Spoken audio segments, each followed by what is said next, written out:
Bismillahirrahmanirrahim. Assalamualaikum warahmatullahi wabarakatuh. Alhamdulillahi rabbil alamin. Wassalatu wassalamu ala ashrafil anbiya'i wal mursalin. Sayyidina wa maulana Muhammadi wa ala alihi wa ashabi ajma'in. Rabbi shrah li sadri wa yassir li amri. Wahlul 'uqdatam min lisani yafqahu qawli. Subhanaka la ilma lana illa ma 'allamtana innaka antal alimul hakim. Wala haula wala quwwata illa billahil aliyyil azim. Amma ba'. Tuan-tuan, puan-puan, para penonton yang saya hormati dan saya kasih sekalian, alhamdulillah. Pada pagi ini marilah sama-sama kita memanjatkan rasa syukur kepada Allah Subhanahu wa taala. Kerana Allah masih panjangkan umur kita. Allah masih memberi ruang dan peluang kepada kita untuk hidup. Dapat kita menghirup udara segar pada pagi ini. Dan seterusnya kita melaksanakan tugasan harian kita dalam suasana kita berada dalam pandemik COVID-19 yang menjadi keresahan, kegelisahan kepada semua manusia. Maka sama-samalah kita mematuhi SOP yang telah ditetapkan oleh kerajaan. Mudah-mudahan dengan penjagaan SOP, pengamalan SOP yang sempurna, Allah Subhanahu wa taala menghindarkan kita daripada dijangkiti wabak pandemik COVID-19. Baik tuan-tuan dan puan-puan yang dirahmati Allah Subhanahu wa taala, insya-Allah pada pagi ini kita akan teruskan pengajian kita. Sambungan perbincangan bab arak. Dan pada pagi ini insya-Allah tajuknya iaitu setiap yang memabukkan tetap arak. Saya ulangi, setiap yang memabukkan tetap arak. Daripada apa yang telah disabdakan oleh Rasulullah sallallahu alaihi wasallam mengenai permasalahan arak ini, Baginda sallallahu alaihi wasallam tidak melihat kepada bahan asas untuk membuat arak, tetapi Baginda sallallahu alaihi wasallam melihat kepada perkara-perkara yang telah menyebabkan mabuk itu sendiri. Baginda sallallahu alaihi wasallam tidak melihat kepada bahan asas nak buat arak, nak cipta arak daripada apa jua, tak kisah. Baginda tidak melihat, tetapi yang baginda melihat ialah hasil daripada pembuatan tersebut. Ya, hasil daripada buah anggur sebagai contoh. Anggur yang diperah dijadikan sebagai arak. Peraman tamar, peraman bali dan sebagainya yang boleh menyebabkan mabuk, maka itu baginda sallallahu alaihi wasallam melihat, ya, dan menghukumkan bahawa setiap yang memabukkan itu tetap arak. Jadi apa saja yang boleh memabukkan dikira arak. Ya, apa sahaja yang memabukkan dikira arak, biarpun diberi pelbagai nama, macam-macam orang beri nama, ya, kepada bahan ataupun yang mereka ciptakan sebagai arak itu, ya. Namun semua itu tidak akan mempengaruhinya. Berilah apa nama sekalipun, tidak boleh menyebabkan arak itu menjadi halal, tidak boleh mempengaruhinya. Apa saja yang memabukkan dihukumkan sebagai haram. Ya. Misal kata peraman daripada pulut, ya, diberi nama sebagai brandy dan apa jua nama lain, tidak dikira, ya, tidak boleh mempengaruhinya bahan asas walaupun ia daripada beras, tetapi hasilnya boleh menyebabkan mabuk kepada manusia, maka itu dinamakan arak. Jadi apa sahaja yang boleh memabukkan dihukumkan sebagai haram. Keputusan muzakarah jawatan kuasa fatwa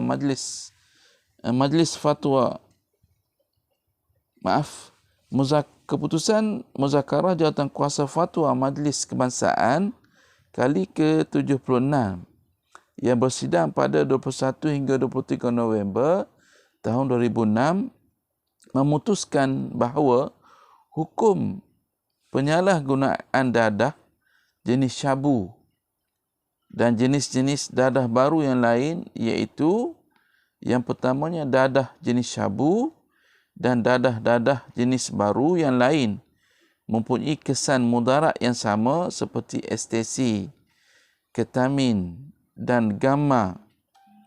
Oleh itu, penyalahgunaan dadah jenis syabu dan dadah-dadah jenis baru yang lain adalah haram, dan semua aktiviti berkaitan dengan penyalahgunaan dadah ini seperti menanam, memproses, memiliki, menjual, mengedar, membeli dan membenarkan premis digunakan untuk bersubahat dengan penggunaannya adalah juga diharamkan. Maksudnya, ini yang dikatakan semua yang boleh memabukkan. Ya. Bukan arak saja, tuan-tuan. Bahkan dadah dan pelbagai jenis nama yang memabukkan, maka ianya diharamkan.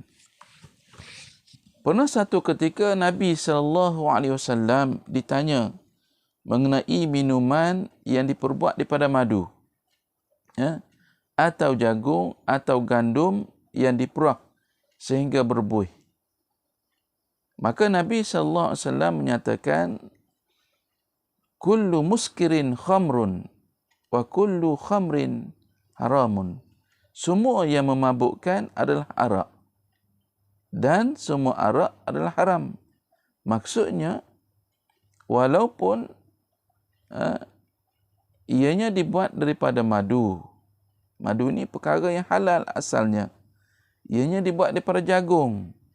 Ianya dibuat daripada gandum yang diperah sehingga berbuih. Maka Nabi sebutkan ianya semuanya itu memabukkan dan adalah arak. Dan semua arak adalah haram. Jadi tidak bolehlah kepada kita, walaupun ianya dibuat daripada perahan anggur, peraman madu, peraman jagung, kemudian perahan tersebut berbuih, masa berbuih itu diminum, maka ianya adalah haram. Ya. Sayyidina Umar bin Al-Khattab radhiyallahu anhu telah mengiklankan kepada umum dari atas mimbar Rasulullah sallallahu alaihi wasallam, iaitu al-khamru ma khamaral aqla. Arak itu ialah semua yang merosakkan akal daripada berfungsi. Ya, arak ini setelah mabuk, dia boleh merosakkan akal daripada berfungsi dengan waras. Ya. Hadis riwayat Bukhari dan Muslim. Baik, tuan-tuan yang dan puan-puan yang dirahmati Allah Subhanahu wa taala. Fahamlah kepada kita bahawa setiap yang memabukkan itu adalah arak, walaupun ia dibuat dari pelbagai jenis bahan, dan Nabi tidak mengambil kira bahan tersebut.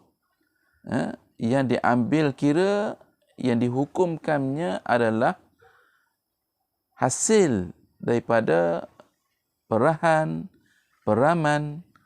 bahan tersebut yang boleh menyebabkan hilang akal manusia berfungsi secara waras, maka itu dikira sebagai arak, dan arak itu adalah haram hukumnya. Baik, tuan-tuan dan puan-puan rahmati Allah Subhanahu wa taala. Ianya tidak dilihat sama ada sedikit ataupun banyaknya. Ya. Sama ada sedikit ataupun banyaknya. Tidak dilihat begitu.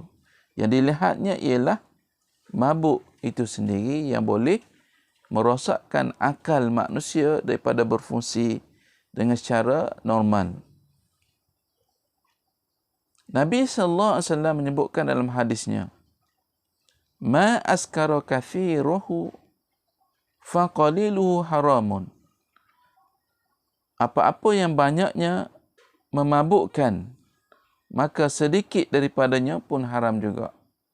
Nabi sebut, apa-apa yang banyaknya memabukkan, maka sedikit daripadanya pun haram juga. Ya?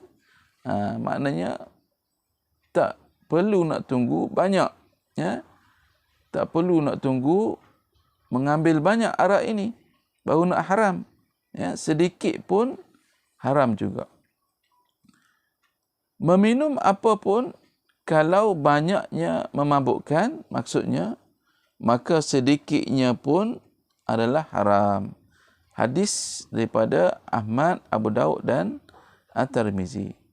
Di dalam peristiwa yang lain, baginda sallallahu alaihi wasallam bersabda, "Ma askaral farqu minhu, famil'ul kaffi minhu haramun." Bila satu faraknya, yakni 16 kati, memabukkan, maka seraup tangan daripadanya pun haram. 16 kati, bukan saja nak tunggu 16 kati tuan-tuan. Seraup tangan pun adalah haram. Baik, tuan-tuan dan puan-puan yang dirahmati Allah Subhanahu wa taala.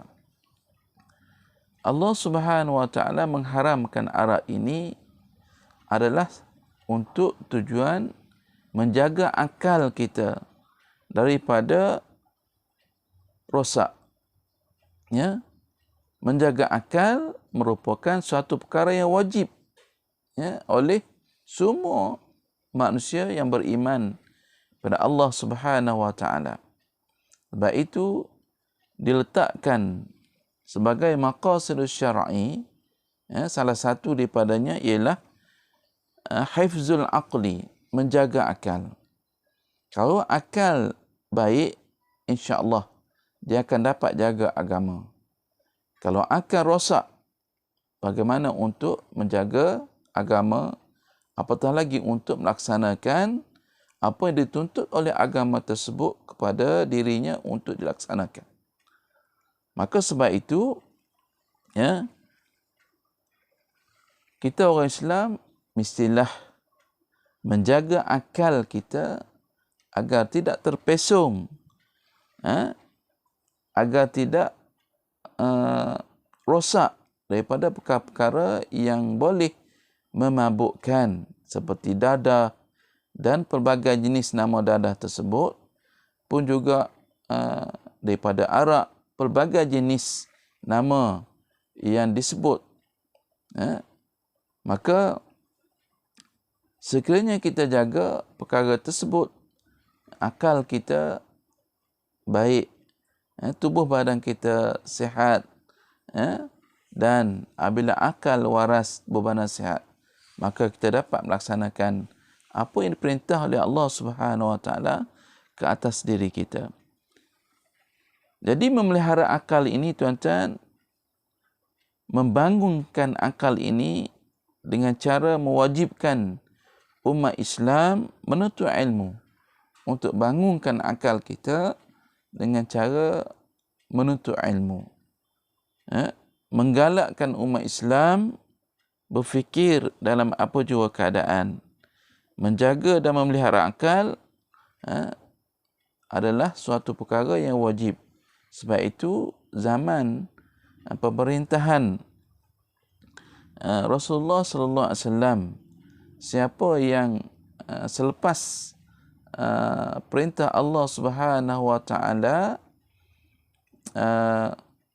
turun mewahyukan kepada Nabi Muhammad sallallahu alaihi wasallam, yang menyatakan bahawa sesungguhnya arak, judi, bertunasib itu satu perkara yang keji, maka sekiranya didapati umat Islam yang masih lagi meminum arak, maka Rasulullah sallallahu alaihi wasallam menjatuhkan hukuman, ke atas individu tersebut dengan merotannya sebanyak 40 kali. Kemudian zaman pemerintahan Sayyidina Umar radhiyallahu anhu, baginda telah melaksanakan hukuman sebat sebanyak 80 kali sebatan ke atas orang yang meminum arak. Baik tuan-tuan dan puan-puan rahmati Allah Subhanahu wa taala. Kenapa hukuman sebat dilakukan?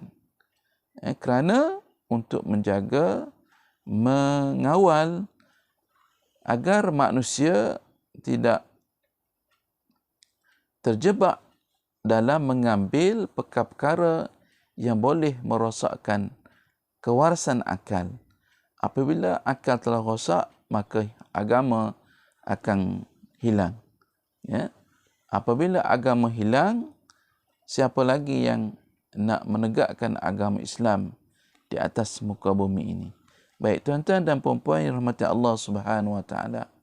Ya, sama-samalah kita menjaga akal kita daripada dirosaki oleh anasir-nasir yang boleh merosakkan kewarasan akal seperti arak, dadah dan sebagainya. Baik tuan-tuan dan puan-puan yang rahmati Allah Subhanahu wa taala. Sebagai kesimpulan dalam tazkirah ringkas pada pagi ini, dalam bab perkara yang memabukkan, tetap arak, baginda sallallahu alaihi wasallam tidak melihat kepada bahan untuk melaksanakan, untuk membuat arak itu. Yang hanya dilihat adalah hasil daripada peraman arak tersebut. Yang kedua, Nabi sallallahu alaihi wasallam menyebutkan bahawa semua perkara yang memabukkan itu adalah arak. Dan semua arak adalah haram. Yang boleh merosakkan akal daripada berfungsi itu adalah disebut sebagai arak. Ya. Baik tuan-tuan dan puan-puan yang rahmati Allah Subhanahu wa taala. Yang ketiga, Nabi sebutkan juga apa yang banyaknya memabukkan, maka sedikit daripadanya pun haram. Ya. Sedikit mabuk, apatah lagi yang banyak. Maksudnya begitu. Maka yang sedikit itu tetap haram, apatah lagi yang banyak. Tuan-tuan dan puan-puan rahmati Allah Subhanahu wa taala. Mudah-mudahan dengan pendedahan ilmu yang sedikit ini memberi manfaat kepada kita semua. Saya mengharapkan tuan-tuan dan puan-puan apabila menonton video ini dan memahaminya, maka sebarkanlah video ini kepada orang lain dan agar manfaatnya dapat dikongsi bersama. Yang baik daripada Allah Subhanahu wa taala, yang lemah kejahilan diri saya. Aqulu qawli hadza wa astaghfirullah azim li wa lakum. Wassalamualaikum warahmatullahi wabarakatuh.